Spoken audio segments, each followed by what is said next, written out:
Over the last 150 years, approximately 1,500 people have been hanged in the United Kingdom. Many of those desperately protested their innocence. Could some of these long-standing convictions have been a miscarriage of justice? There's a question mark over when precisely Frederick Morton was shot.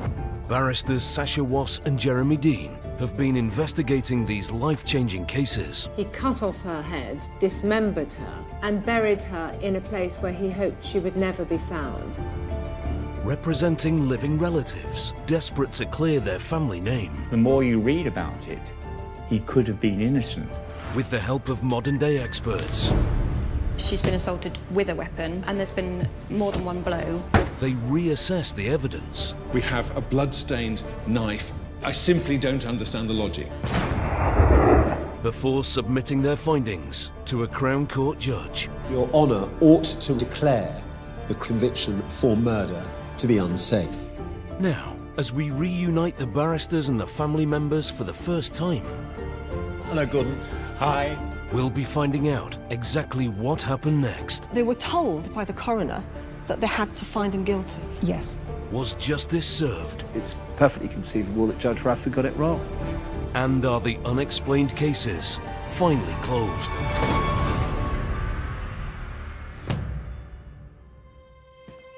Today, Jeremy and Sasha are reopening the file on a calculated case of murder in 1911. When 49-year-old spinster Eliza Barrow suddenly dies at her lodgings, suspicion falls upon her landlords, Frederick and Margaret Seddon. But when police learn they stand to inherit her estate, and that she died of arsenic poisoning, the couple would both stand trial for murder. Well, Sasha, what I find troubling about Frederick Seddon's case is that the prosecution alleged a joint enterprise between him and his wife, Margaret Seddon. The judge withdrew the case against Margaret Seddon at the end of the prosecution evidence, leaving Frederick Seddon to be convicted of murder and hanged. Frederick Seddon was a classic fraudster, if I may say so. He persuaded Eliza Barrow to part with all her wealth, put it in his name, and as soon as she had done so, he killed her. Financial motive is an easy thing for the prosecution to allege, Sasha, but I don't think the evidence was there, and I don't find it persuasive in Frederick Seddon's case. Later, Jeremy and Sasha will meet up with Frederick Seddon's relative, Paul, to find out exactly what has happened since they last met. But first, a look at this sensational case. September 1911. A man called at a North London home where his wealthy cousin, Eliza Barrow, rented a room. He was shocked to learn that she had died just days earlier, after a brief illness. Nothing prepared him, though, for the astonishing realization she'd signed all her assets over to the landlord she'd known for less than a year, Frederick Seddon. When a post-mortem concluded she'd been poisoned, Frederick and his wife Margaret were put on trial for murder. Margaret, however, was sensationally acquitted, the jury finding only Frederick guilty. On the 18th of April 1912 at Pentonville Prison, Frederick Seddon was hanged. Now, Frederick Seddon's relative, Paul, wants justice for a conviction that's haunted his family for a century. My mother never mentioned it when I was growing up. So maybe something as shameful as this to a proud family was brushed under the carpet and not mentioned over the dinner table. I do hope that he is found innocent, but I think also for my uncles and aunties, it would be important for them to have closure on this. Seddon's trial was high-profile and controversial. The acquittal of his wife Margaret over Frederick's conviction caused shockwaves that continue to reverberate today. But was Seddon's conviction a miscarriage of justice? Paul has travelled to London to meet the barristers who will be re-investigating his relative's case. Hello, Paul. Hi. Nice to meet you. Good Jeremy. to meet you. Hi. Hello, Hi, Paul. Sasha. Sasha, hi. Hi. So you've done some investigations of your own. Have you come to a conclusion as to whether the conviction is safe or not? I certainly haven't come to a conclusion. I've got lots of unanswered questions, and one thing that jumps out at me that a lot of the focus, certainly from the press, was around his arrogance, perceived arrogance, and greed, which aren't crimes. Is there anything you find particularly concerning about Frederick Seddon's case? I'm quite intrigued looking at the actual crime and the putting him on the spot as being the one who, without doubt, did it. You know, that is still up in the air for me. Well, Jeremy and I are going to go away and do some investigations of our own, and I will be keeping a completely open mind. All right, it's very nice to meet you indeed. Thank you. Thank you very much. It's been great meeting you.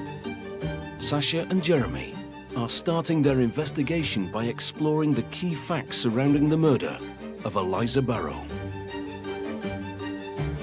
At the time of her death, she had been lodging in the house of Frederick Seddon. Shortly before her death, Eliza had made Frederick Seddon the executor to her will. All of her property had been transferred into Frederick Seddon's name. On the 4th of December 1911, Frederick Seddon was arrested. Mrs. Seddon, Margaret Seddon, was also arrested, and they were jointly tried for murder.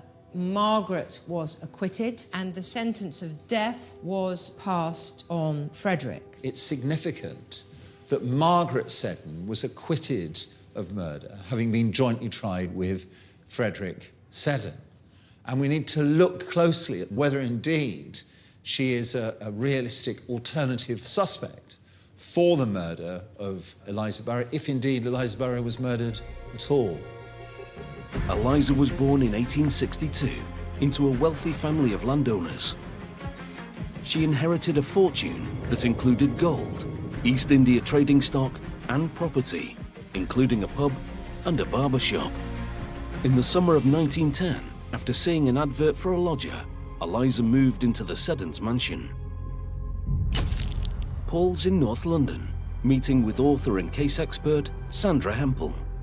He wants an insight into the circumstances around Eliza's death.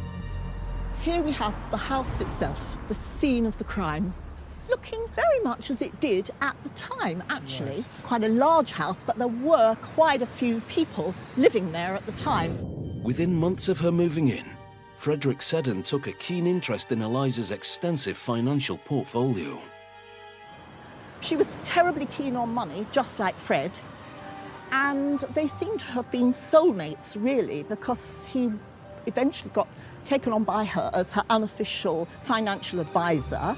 1911 was one of the hottest summers on record, and an increasingly reclusive Eliza fell ill with vomiting and diarrhea. The conditions in the rooms upstairs were absolutely disgusting because of the nature of Eliza's illness. And the doctor, Dr. Swan, who was visiting her and treating her, said he had never seen so many flies. The Seddon family addressed the insect infestation in Eliza's living quarters by purchasing flypaper repellent, which was laced with arsenic. Eliza's condition deteriorated, and at 6 a.m. on the 14th of September, she died. Dr. Swan, without any quibble at all, signed the death certificate, epidemic diarrhea and exhaustion. It wasn't unusual at all for people to go down with sickness and diarrhea at that time.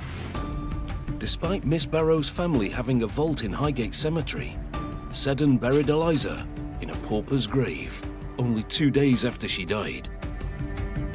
Within a week, the family of Eliza's cousin, Frank von der Ahe, were on Seddon's doorstep, demanding answers.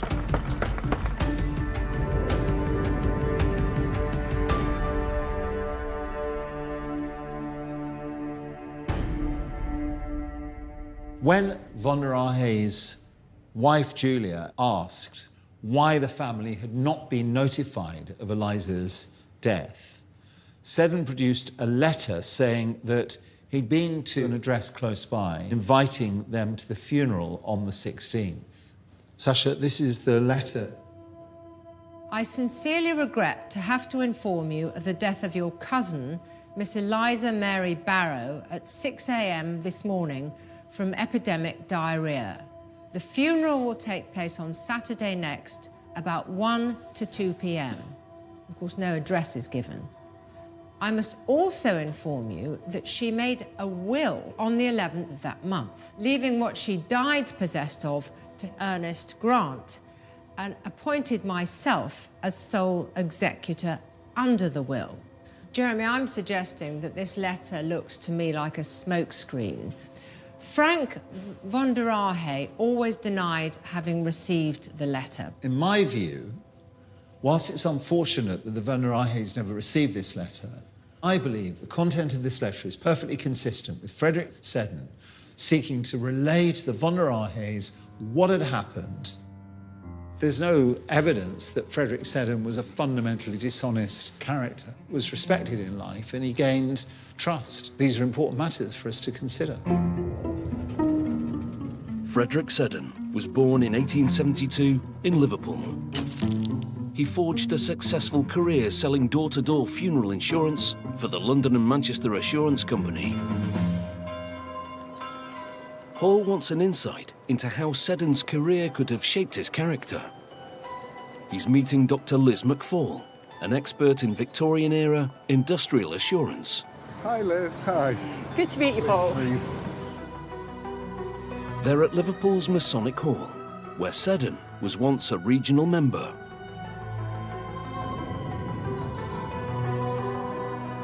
Industrial insurance was sold primarily to the working classes.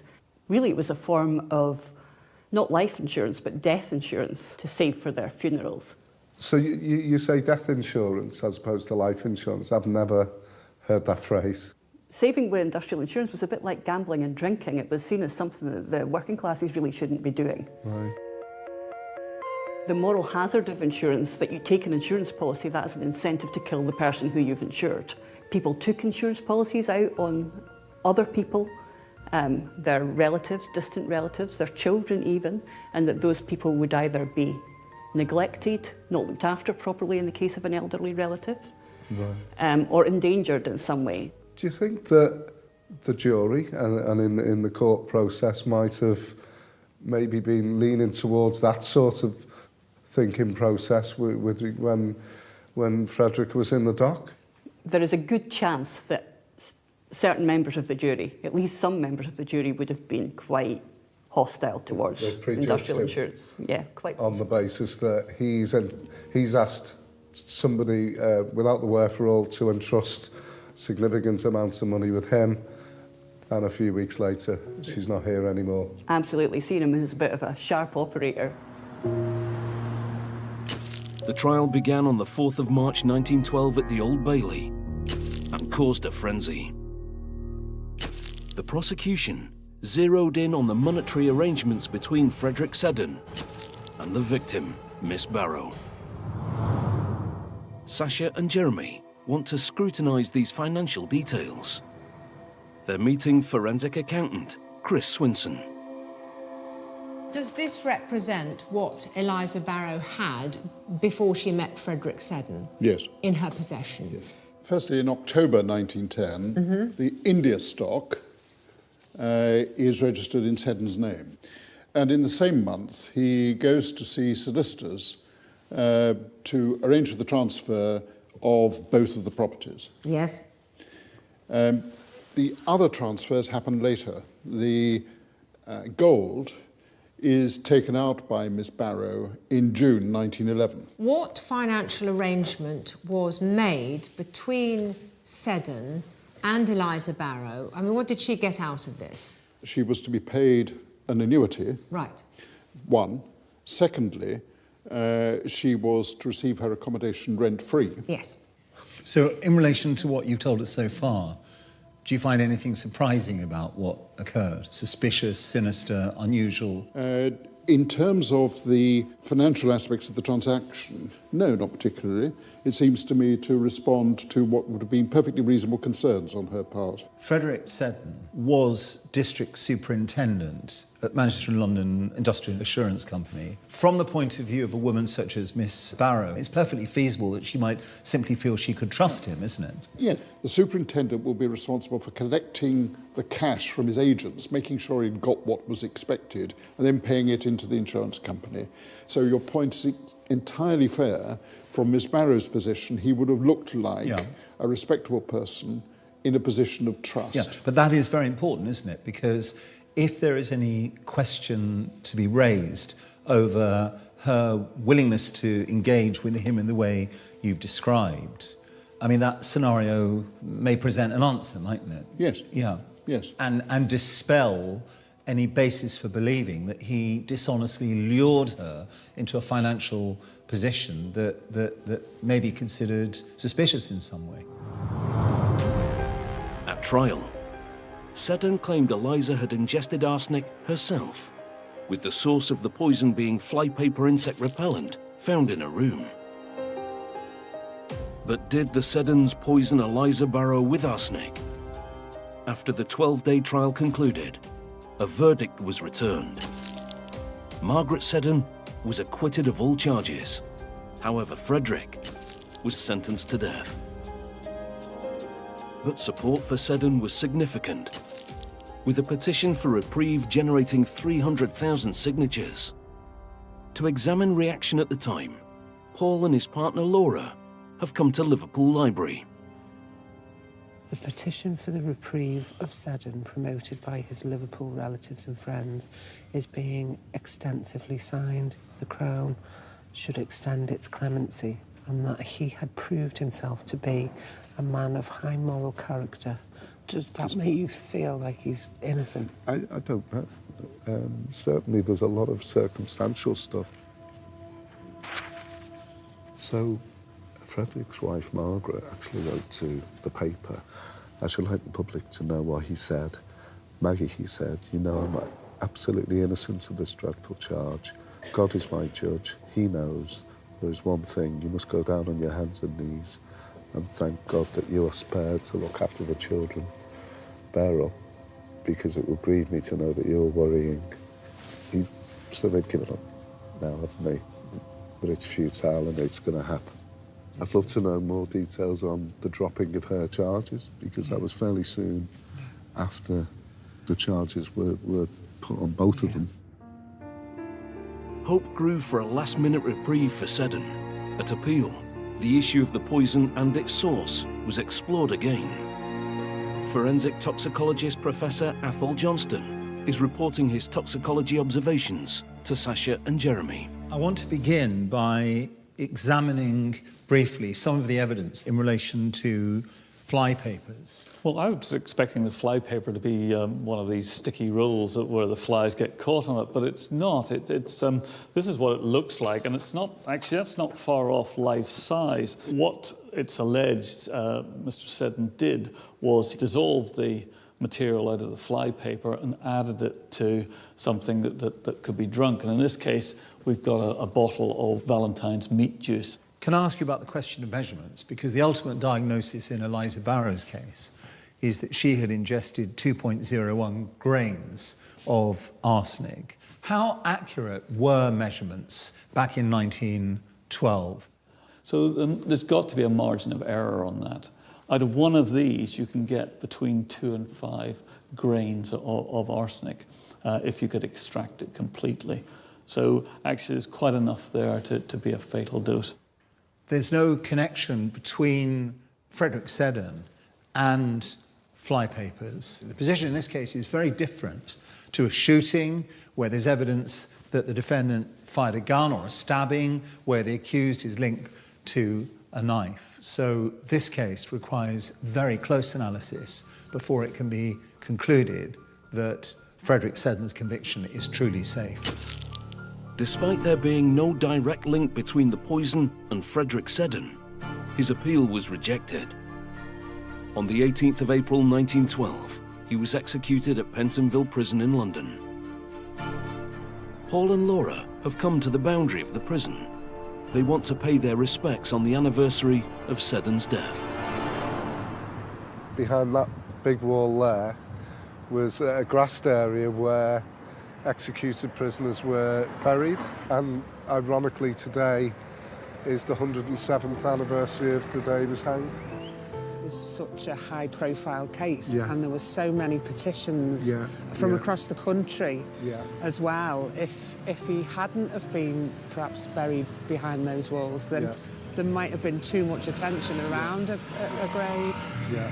If he has found out that it was a safe conviction, it's still very sad. They've still got the circumstances of those poor kids seeing, you know, their whole life turned upside down. Guilty or not guilty doesn't take away the effect that it's had on them and Eliza and little Ernest. With Judgment Day imminent, Jeremy's been re-examining the unexpected acquittal of Frederick's wife, Margaret Seddon. Margaret Seddon was involved in the cashing of cheques before the death of Eliza. Margaret Seddon, often used a false name and a false address, so she's implicated there in dishonest activities. It was Frederick Seddon who arranged the transactions to do with property. It may well have been that he asked his wife to cash those cheques, and she did so in a false name, but that only reinforces the fact that these financial transactions were fraudulent and criminal. Margaret Seddon plays a very secondary role to this. After Frederick Seddon was hanged, Margaret Seddon, who made a blanket denial of any knowledge at the trial, came out publicly and she said that she had seen Frederick Seddon give Miss Barrow arsenic and that he threatened to kill her with a revolver if she gave him a win. And then on the 12th of December 1912, having quickly remarried, almost as soon as Frederick Seddon had been executed on the gallows, Margaret Seddon emigrates to the United States with their children.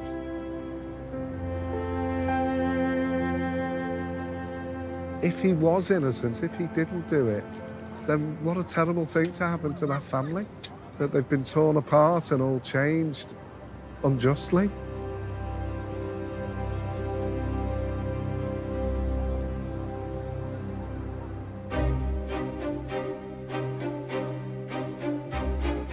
Sasha and Jeremy have completed their investigation and must now put their submissions to Judge David Radford.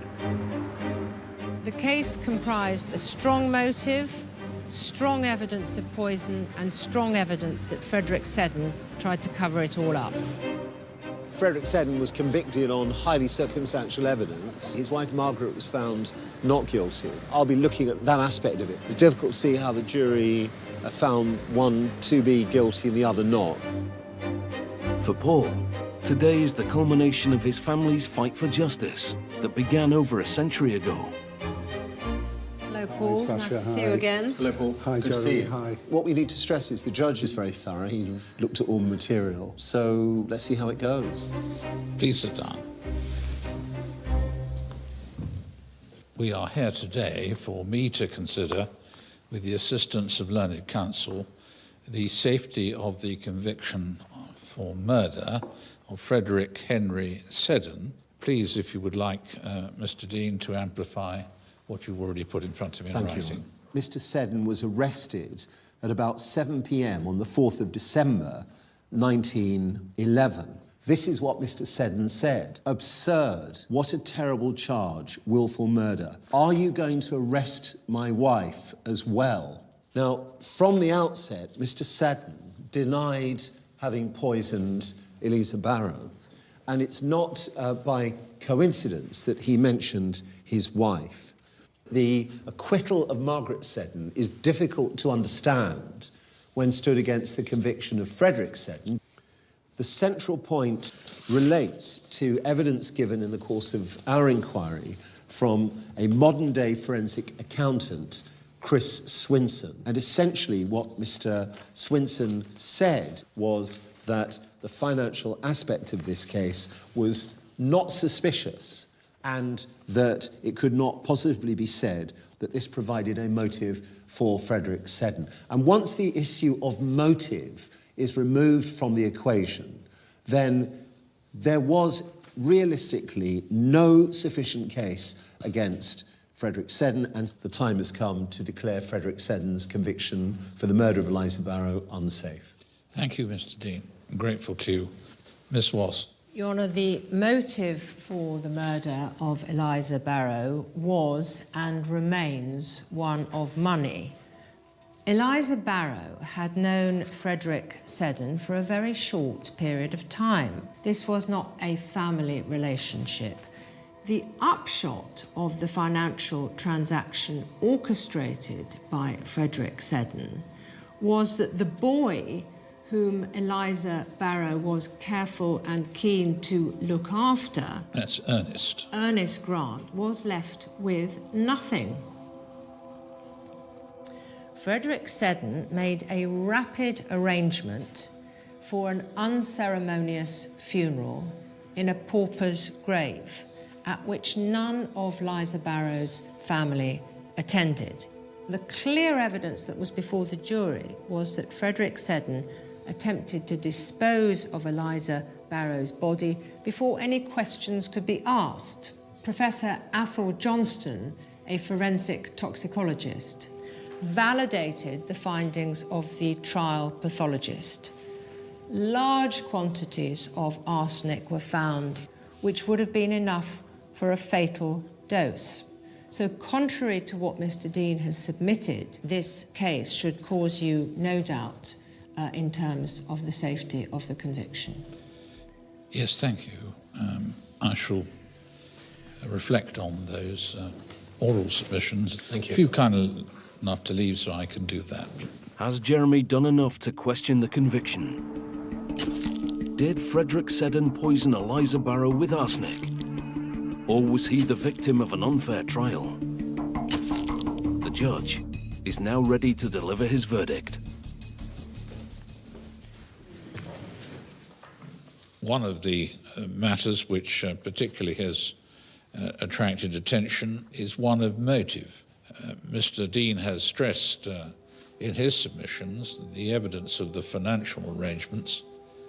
The point has been made that the arrangements, although informal, were not inherently fraudulent or dishonest. With great respect to Mr. Swinson, could not possibly begin to suggest that that undermines the safety of the conviction. In my view, there is no reason to believe there was anything unfair in the trial, and there was nothing, in my judgment now, to believe that the verdict was unsafe. I'm grateful. I shall rise.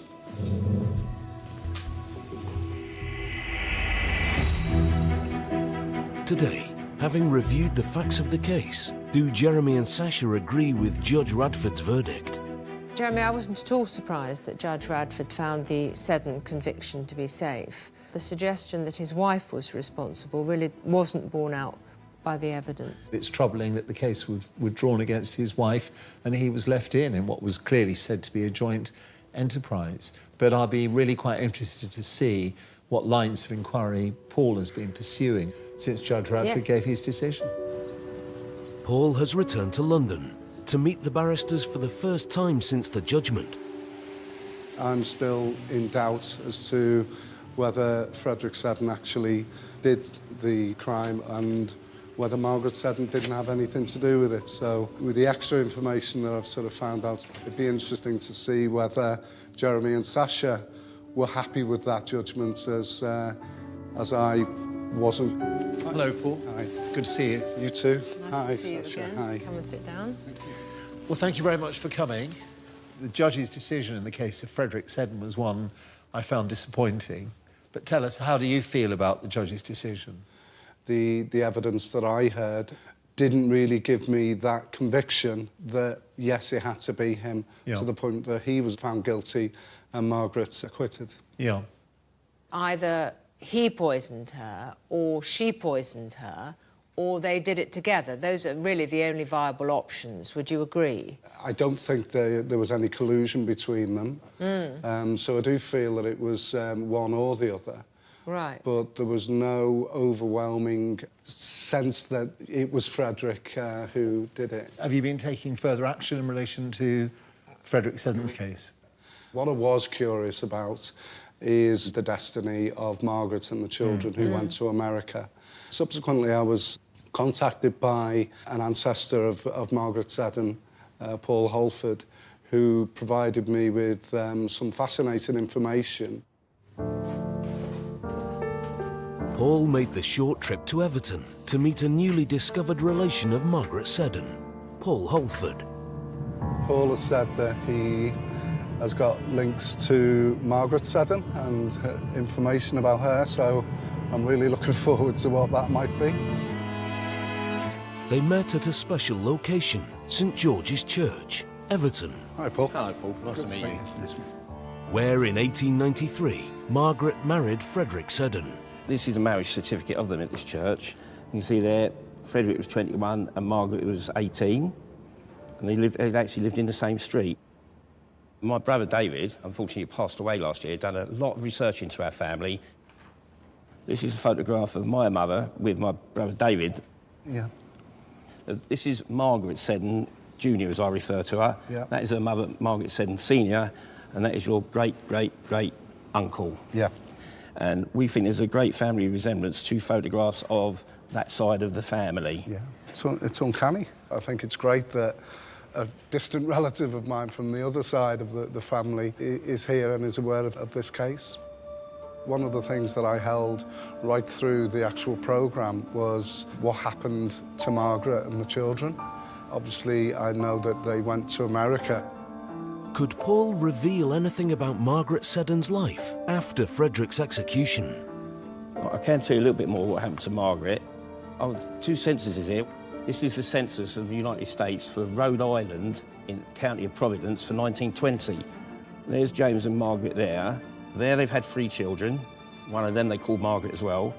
And there's 2 children by Frederick Seddon, but there's no sign of Margaret Jr. 10 years later, here they are again. Exactly the same name, same place. Haven't moved, they settled there. Again, no sign of Margaret. But around the time of the case, Maggie, young Margaret, was 16, so maybe she was ready to go into service or you know, start living her own life after the horrible events. So, I mean, research by my family shows that Margaret Jr. never went to America. No. What would Margaret Seddon's relations make of Paul's suspicion that it was she who poisoned Eliza? Pretty much straight after the trial and Frederick's hanging, Margaret had remarried and took at least 2 of the children over to America. It raised my suspicions of Margaret and made me think, was she running away from something? I can tell you a story that my late brother used to tell us years ago. About 1965, my brother visited my maternal grandmother and there was a lady in the house, Margaret Seddon Jr. And in the course of the conversation she was having with my brother, she suddenly said, "Did you know my dad was a killer, Frederick Seddon?" And then she came out with, "And I'm the one that went down the road and bought the flypapers." Right. My maternal grandmother stopped the conversation stone dead there, saying, "He doesn't want to know about that." There's certainly a murderer in our family background, but which one of our family members did it? From our side of the family, our perspective and our knowledge of it is that he was the killer. To be honest with you, I still have my doubts. So, Paul, that is an interesting story, but I think we've all got to be terribly cautious about what we hear people say who've been told something else, because we simply don't know how they were given that information, who gave them the information, why they may have had a motive to plant information which could not have been true necessarily. Maggie's sort of account of what happened didn't really change my view at all, and I thought, well, let's do a bit more digging. So I contacted John Edelston. He knew a lot about the Seddon trial. Paul met up with crime writer and case expert John Edelston back at the scene of the crime in London. Hello, John. Paul, I presume. Yes. Pleased to meet you, sir. Right, you want to know more about what happened in this very house, 1911, Yes, I 1912. do, yeah. What are your thoughts on it? There are 2 bits of information that I think, at the trial, the defence didn't jump on. Okay. And if we look at those 2 specifically, yeah, I think you'll agree that the wrong person faced that execution as rope. Right.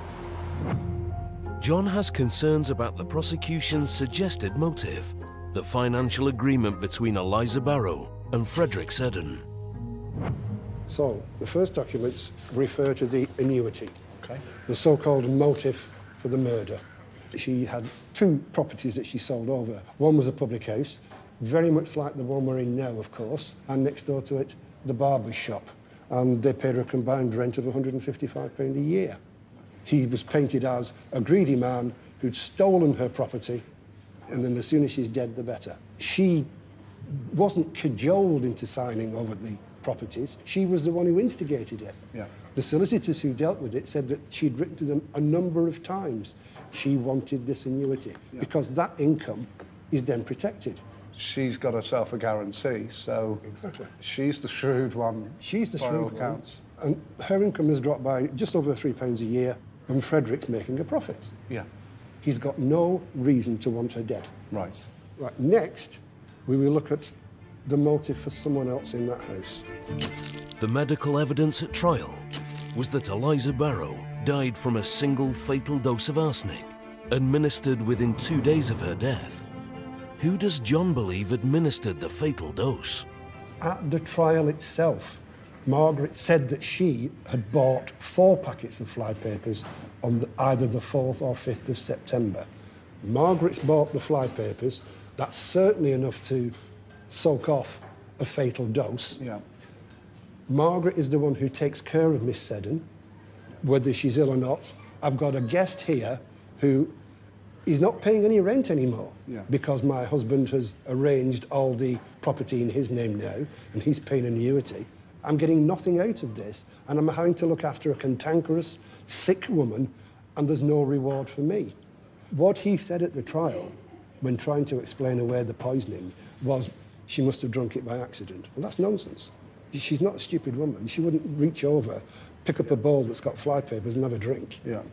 But what this says to me, John, is that if Frederick Seddon was convinced that he didn't do it, as he said in a trial, he didn't think she'd done it. It can't have been an accident. She wasn't an idiot, Miss Barrow. My opinion is, knowing what I know now, Frederick was certainly innocent. Margaret was possibly guilty. Well, that's certainly interesting to hear his opinion. Do you agree with it? With respect to John, not all of it. However, in some of the aspects of Margaret's role in it all did confirm my doubts as to which of the two ultimately was responsible. The truth is, none of us will ever know, but listening to you just reinforces for me that it was a circumstantial case and that there's still doubt. Absolutely. Yeah. So, Paul, have you been able to find out any other information? John obviously mentioned that Frederick and Margaret were defended by Marshall Hall, who was an eminent, as I'm sure you'll know, defence barrister of the day. So I contacted Sally Smith, QC, who actually wrote the biography of Marshall Hall. Yes. Paul met Sally at her chambers in London, keen to know whether Sir Edward Marshall Hall could have saved Frederick from the gallows. Hello, Paul. Nice to meet you. Come on in. I know you're a bit of an expert on Marshall Hall, who was a huge character in this case. Can you tell me a little bit more about it? Yes, of course. From about 1907 onwards, he'd become the biggest name at the criminal bar. And the newspapers loved him, and the public loved him, and perhaps most to the point, juries loved him. So all in all, he'd gained this unassailable reputation. It's generally thought that if the case had ended at the end of the prosecution case, there wasn't enough evidence to convict and Mr. Seddon would have been acquitted. But Mr. Seddon had insisted since the beginning that he was going to give evidence on his own behalf. And at the end of the prosecution case, Marshall Hall got up out of the barristers' row in the Old Bailey, went over to the dock where Seddon was standing and said to him, "If you go into the witness box, I can't guarantee you won't hang." And Mr. Seddon said that's what he wanted to do. Frederick Seddon came over, I'm afraid, as a very cold, very logical, very unemotional, mean man who was far too interested in money. And Mrs. Seddon came over as a sad, frightened, bewildered woman, very distressed by the death of the lodger. And that really was the contrast between them, was their performances, if you like to use that word, in the witness box. Since she first wrote about the case, Sally has come across new information. A cache of letters written by young Maggie Seddon. The letter that I'm looking at was written between the trial and when her father was hanged, and she was still campaigning, in effect, to get the conviction overturned. She refers to my poor father and my dear father, and she insists again, as she did in court, that she never knew anything about the buying of the arsenic. And also enclosed in the same papers was the card for Frederick Seddon's memorial service. This is from Mrs. Seddon, Mrs. Margaret Seddon. It's in loving memory of my dearly beloved husband, Frederick Seddon, and that shows that the family were still a devoted family, sticking together. It's fascinating that sort of the loyalty that Margaret and Maggie are showing towards him sort of remained. Yeah. Unfortunately, Frederick Seddon felt he could do better. That's not an uncommon scenario. Quite often, if not always, when people ignore lawyers' advice, they take the consequences of it. But for me, everything you're hearing and everything you've been told just underpins how circumstantial a case this was, and that is, I think, the root concern in Frederick Seddon's case. What impact has all of this had on your state of mind? I mean, you're right. The information that I've found out has just confirmed my doubt and possibly a little bit more suspicion towards Margaret. But yeah, it is just a doubt. And a doubtful mind in relation to someone's conviction for murder when they've been hanged is one that, you know, triggers anxiety. But you've certainly been working hard in gathering information. Sasha and I applaud you for that. So far as you're concerned, is it case closed? it is, unfortunately. It's sort of there's nothing more that we can do to establish the actual culprit. So yeah, it is closed. Well, it may be case closed, but you've certainly made a huge effort to keep it open. It's been great seeing you again, and thanks for all this fascinating information. Thank you. Cheers. Good to see you. Thank you. Very nice. I think, to a degree, we were all in agreement that there is still doubt, and we'll never know who actually did it. So I was pleased that I'm not here on my own saying I'm not happy with the way it went. We really won't ever know, you know, who actually did that terrible thing to Eliza.